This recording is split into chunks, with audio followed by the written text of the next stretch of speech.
Hi friends, APL season 5 match number 3 Vijayawada Sunshiners Bhimavaram Bulls మధ్య జరగబోతుంది.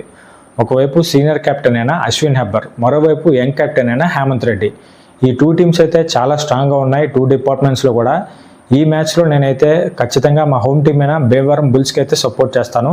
ఈ మ్యాచ్లో అయితే భీమవరం బుల్స్ విన్ అవుద్దని నేనైతే అనుకుంటున్నాను. ఎందుకంటే భీమవరం బుల్స్లో కూడా వెస్ట్ గోదావరి ఏలూరుకి చెందిన ఇద్దరు ప్లేయర్లు ఉన్నారు, ఒక ఫాస్ట్ బౌలర్, ఒక ఆల్రౌండర్. సో ఫాస్ట్ బౌలర్ వచ్చేసి పి భువనేశ్వరరావు, అలాగే ఆల్రౌండర్ వచ్చేసి మునీష్ వర్మ. సో డెఫినెట్గా ఇద్దరు ప్లేయర్లు ఉన్నారు కాబట్టి నేనైతే మా టీంకి అయితే సపోర్ట్ చేస్తాను భీమవరం బుల్స్కి. ఈ మ్యాచ్లో అయితే భీమవరం బుల్స్ విన్ అవుద్దని నేనైతే అనుకుంటున్నాను. మరి ఈ మ్యాచ్లో ఎవరు విన్ అవుతారో మీరు కరెక్ట్గా చేసేసి కామెంట్ చేయండి. అలాగే వీడియో ప్రతి ఒక్క క్రికెట్ లవర్ కూడా తప్పకుండా షేర్ చేయండి. సో డెఫినెట్గా ఏపీఎల్కి సంబంధించిన ఎలాంటి అప్డేట్ వచ్చినా నేను ఖచ్చితంగా అయితే వీడియో అయితే చేస్తాను. అప్పటిదాకా మన పేజ్ని కూడా ఖచ్చితంగా సపోర్ట్ చేయండి. జై హింద్.